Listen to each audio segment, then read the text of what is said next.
So, look at this, 114 goes it took.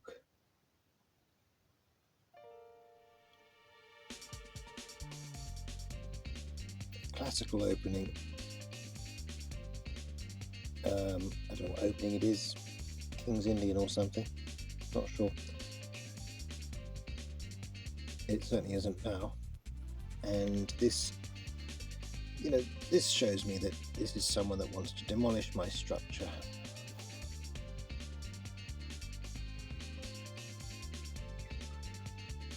They want to batter down my queen's side, put their king safe on the king's side, and have a massive battle on the queen's side. It's a very common strategy.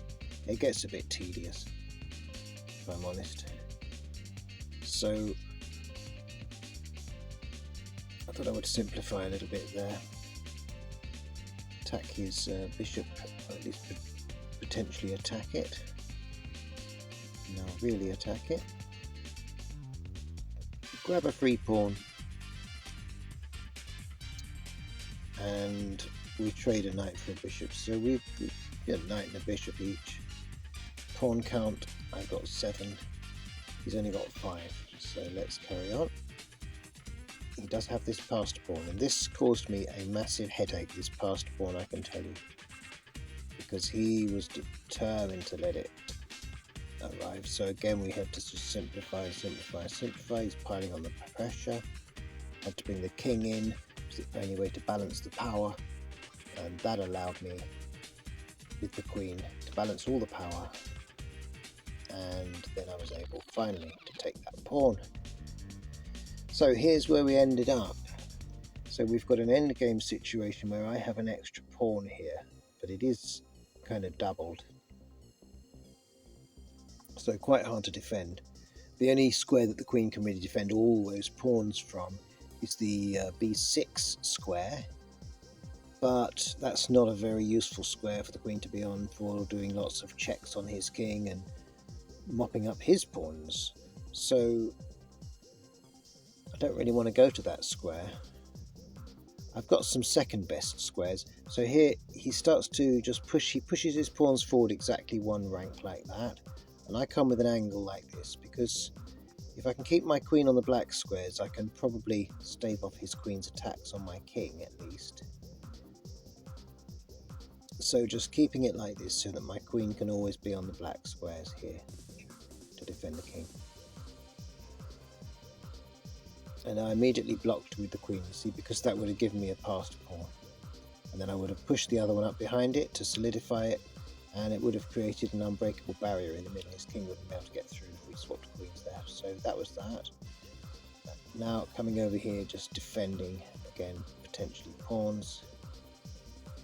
And he's decided to close up the king's side there. He's defending his pawn there that I attacked, and now I'm on that b6 square, the only square that I can really defend everything from. But look at the look how many move counts we are through the game. Look how many moves you then had to go through to the end of the game, and you can't really make mistakes when the stakes are this high. So push that one forward. King can sit here, she can go there. That's alright, I can still guard that pawn with my king. And if he doesn't want check by repetition, he has to just leave that now. So he comes back up to here. He's guarding his pawn again, that's still under attack from my queen.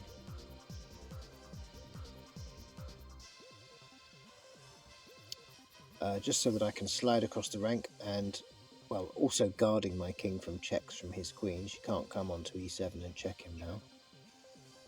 She can check from there, but I'm guarding 2 of my pawns, as you see. Can't guard all 3 of them from that spot. So now we've got that. He doesn't want to exchange queens, but now he's going to attack that pawn. But again, I can guard those 2 pawns like that. So she manages quite well to guard the pawns. Now he's kind of got his eye on the other pawn. There's one that I'm not guarding there, right? So now I guard that.